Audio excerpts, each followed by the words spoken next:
నమస్కారం. ఇవాల్టి మన topic washing machine versus article 130 amendment. అసలు ఇవి రెండు అంటే ఏంటి అంటే అసలు చాలా భిన్న ధృవాలని చెప్పుకోవచ్చు వీటిని. ఎందుకు భిన్న ధృవాలని చెప్తా ఉన్నానంటే అసలు చెప్పాల్సింది ఒకటి, చెప్తుంది ఒకటి, జరగబోయేది ఇంకొకటి అనమాట. ఇది ఎందుకు ఈ మాట చెప్తా ఉన్నానంటే ప్రజలారా, ఆర్టికల్ 130 అనేది ఏంటంటే ఇప్పుడు అమెండ్మెంట్ చేయడానికి తీసుకొచ్చింది. దీని ప్రకారం మొన్న కేంద్ర మంత్రి హోంశాఖ మంత్రి అమిత్ షా గారు ఆగస్టు 20 తారీఖు నాడు ఈ బిల్లు ప్రపోజ్ చేసిండ్రు. ఎక్కడ? పార్లమెంట్లో.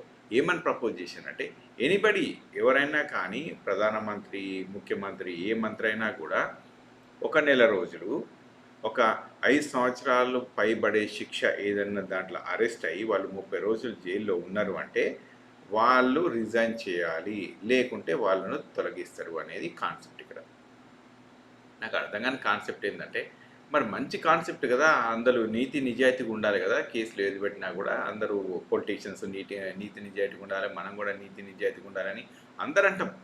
ఇంతకంటే ముందు కాంగ్రెస్ పార్టీ వాళ్ళు అన్నారు, ఇవాళ బీజేపీ వాళ్ళు అంటూ ఉన్నారు, రేపొద్దున ఇంకెవరన్నా అంటారు, అందరూ అంటూ ఉంటారు.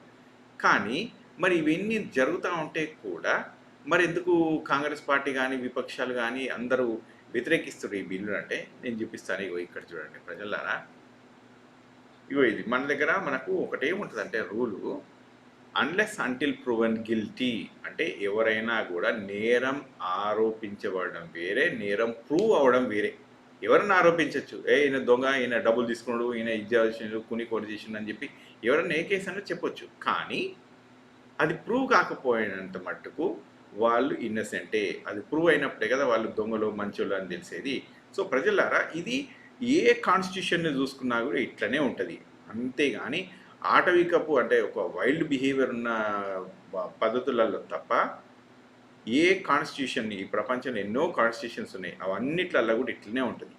ఎట్లా? Unless until proven guilty he is innocent అని ఉంటుంది అనమాట.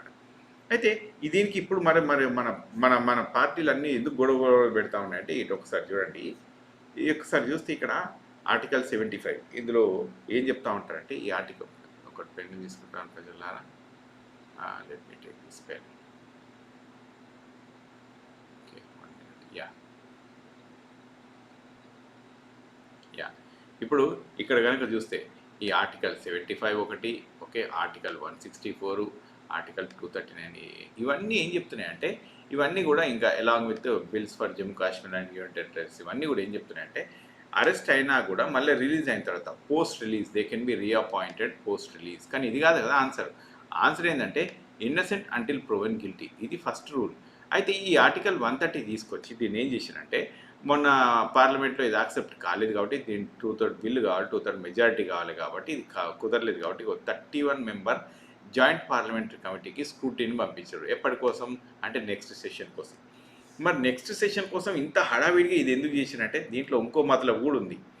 ఈ మతలబు ఏంది అంటే వన్ ఆఫ్ ద థియరీ, ఇది మేబీ కరెక్ట్ అయి ఉండొచ్చు, లేకపోయి ఉండొచ్చు కూడా. ఇక్కడ ఏంటంటే టాపిక్ని మార్చాలి. ఇప్పుడు ఓట్ చోరీ అనే టాపిక్ నడుస్తుంది కదా, ఓట్ చోరీ టాపిక్ని కొంత సైడ్ ట్రాక్ చేయడానికి ఇది తీసుకొచ్చింది. మరి ఇది ఫస్ట్ టైం చేసిన అంటే ఇట్లాంటి ప్రభుత్వాలు చాలాసార్లు చేస్తూ ఉంటాయి. ఇంతకంటే ఇంకో బ్రహ్మాండమైన విషయం ఏంటంటే ఎలక్టోరల్ బాండ్స్ అనేవి చాలా దొంగతనాలు జరిగినాయి. ఎలక్టోరల్ బాండ్స్లో చాలామందికి అన్యాయం జరిగినాయి. అది ప్రభుత్వానికి అసలు అందులో చాలా తప్పిదాలు జరిగినాయని చెప్పి, ఎందుకంటే వాళ్ళు గవర్నమెంట్ డబ్బులు తీసుకుందనమాట. ఏదో పార్టీలు డబ్బులు తీసుకొని వాళ్ళకు ఫేవర్లు చేసినాయి కొన్ని కంపెనీస్కి. ఈ ఎలక్టోరల్ బాండ్స్ ఇట్లా నడుస్తున్న క్రమంలో ఎలక్షన్స్కి కొద్ది రోజుల ముందున్న టైంలో కచ్చెతెరువు అని ఒక చిన్న ఐలాండ్ ఉంటుంది, ఒక 1 కిలోమీటరే ఉంటుంది. ఇది between India and Sri Lanka. Just ఒక చిన్న 1 కిలోమీటర్ ఐలాండ్ ఉంటుంది. దాన్ని ఎప్పుడో 1970s ఇందిరాగాంధీ గారు శ్రీలంకకి గిఫ్ట్కి ఇచ్చేసిండ్రు. దాన్ని తీసుకొచ్చిండ్రు ఇప్పుడు ఎలక్షన్లు అప్పుడు కచ్చెతెరువుని తీసుకొచ్చిండ్రు. కచ్చెతెరువు ఇట్లా చేసిండ్రు, అట్లా చేసిండ్రు అని చెప్పి. అయ్యో 1 కిలోమీటరు, అక్కడ మనిషి లేడు, ఇక ఏమీ ఉండదు అక్కడ. దాన్ని తీసుకొచ్చి టాపిక్ని డైవర్ట్ చేసిన అనమాట. అంటే మసిబూసి మారేడుగాయ చేయడం ప్రభుత్వాలకు అలవాటు అనమాట. ఇది ఏంటంటే చాలామందికి ఈ ఆలోచన విధానం, కొంత అవగాహన ఇవన్నీ ఉండకపోవచ్చు కాబట్టి people will be carried away with this. When people are carried away in that way ఏమైతే ఉంటుందంటే అసలు టాపిక్ను పక్కకు పెట్టేసి కోసల టాపిక్ మీద యుద్ధం నడుస్తూ ఉంటుంది. ఇప్పుడు కూడా జరిగేది ఇదే. ఇది నెక్స్ట్ సెషన్లో జరిగేది కదా, మరి దీనికి ఇవాళ ఏడదాకా ఎందుకు తీసుకొస్తుండ్రు దీన్ని అంటే ఒక్కొక్క టాపిక్ని కొంత హిలాయించడానికి అనమాట. అయితే ఇక్కడ మీకు ఇంకోటి చూపిస్తా ప్రజలారా, ఇవన్నీ కూడా ఇంత జరుగుతున్నప్పుడు ఇగో ఇది ఒకసారి చూడండి. ఇప్పుడు ఇక్కడ మనం పార్టీల పరంగా చూసుకుంటే టీఎంసీ ఓకే, తృణమూల్ కాంగ్రెస్ వాళ్ళు చూసుకుంటే ఇప్పటిదాకా 5గురిని అరెస్ట్ చేసిండ్రు. ఆ పోలను చూసుకుంటే ఒక 4గురిని అరెస్ట్ చేసిండ్రు. ఏఐడిఎంకే ఒకటి, డిఎంకే ఇంకోటి, నేషనలిస్ట్ కాంగ్రెస్ పార్టీ ఒకళ్ళు. వీళ్ళందరినీ అరెస్ట్ చేసిండ్రు. మరి వీళ్ళందరూ అరెస్ట్ అయిన వాళ్ళు ఇట్లనే ఉన్నారా, మంచిగా ఉన్నారా, ఇట్లున్నారా అంటే వీళ్ళందరూ మస్తు మంది ఇలా మారిపోయిన వాళ్ళు, మారిపోయిన వాళ్ళు అన్ని రకాల జనాలు ఉన్నారు అనమాట. ఇప్పుడు ఇది చూద్దాం. ఇక్కడ రేవంత్ రెడ్డి గారు ఉన్నారు. ఈయన మీద 89 కేసులున్నాయి. స్టాలిన్ గారి పైన ఒక 47 కేసులు, చంద్రబాబు నాయుడు గారి పైన ఒక 19 కేసులు, ఇక సిద్ధరామయ్య గారి మీద, ఇక శంభు సురేన్ మీద, వీళ్ళందరి మీద వేసారు. అయితే వేసినప్పుడు మనం కనుక చూస్తే ఇప్పుడు శంభు సురేన్ గారు ఉన్నారు.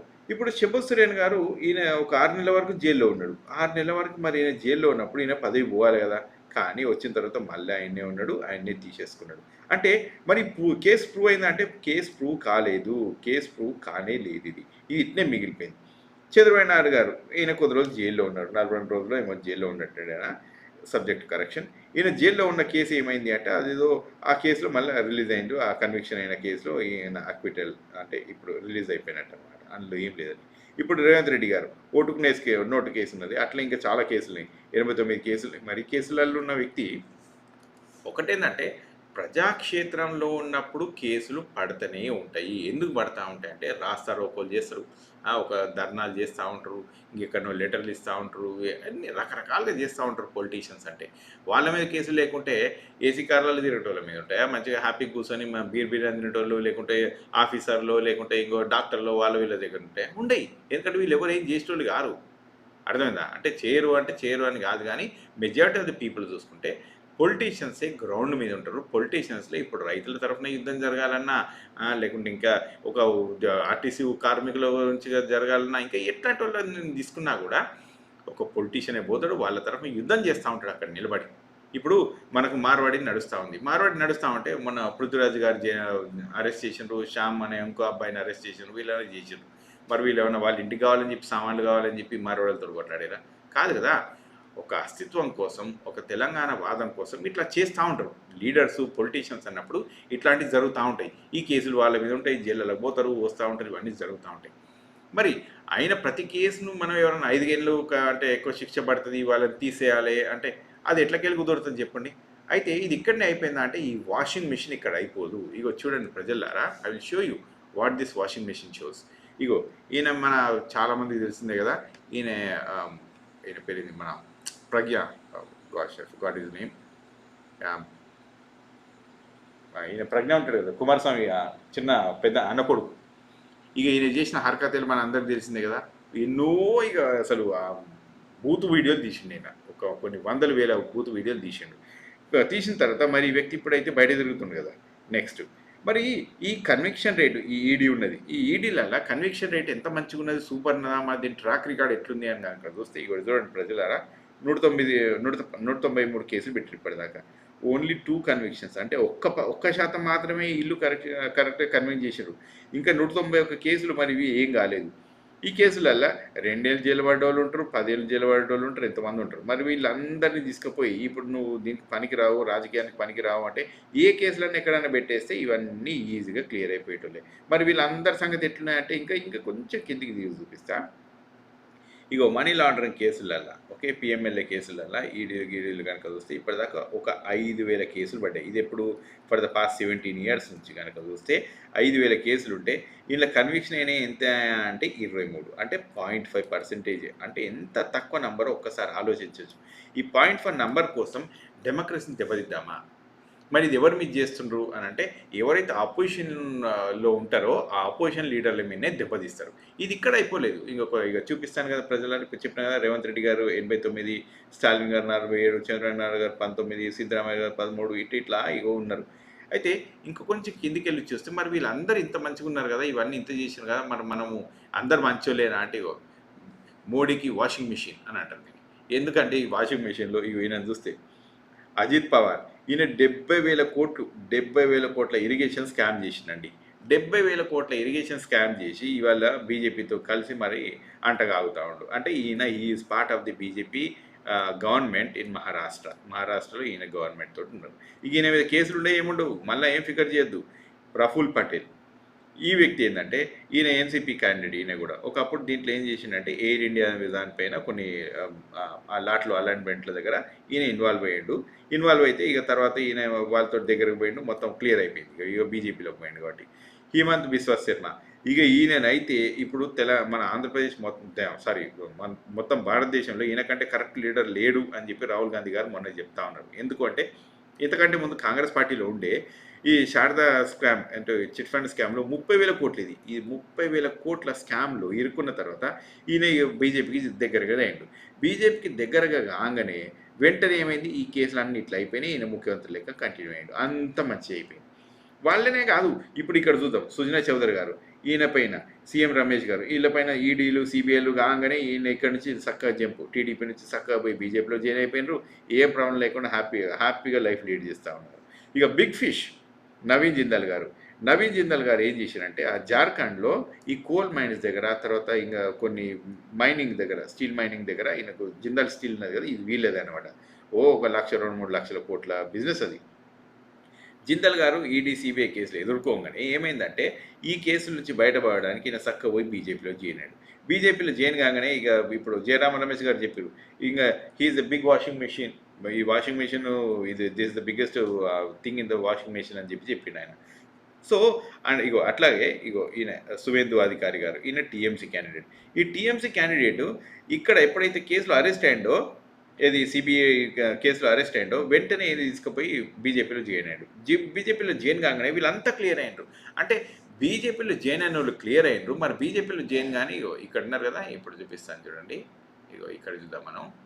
ఇక్కడ చూస్తుంటే జార్ఖండ్లో ఓకే, జార్ఖండ్లో మరి సోరెన్ గారు ఉన్నారు కదా, సోరెన్ గారు మాత్రం జైల్లో పోయిన 6 నెలలు ఉన్నారు.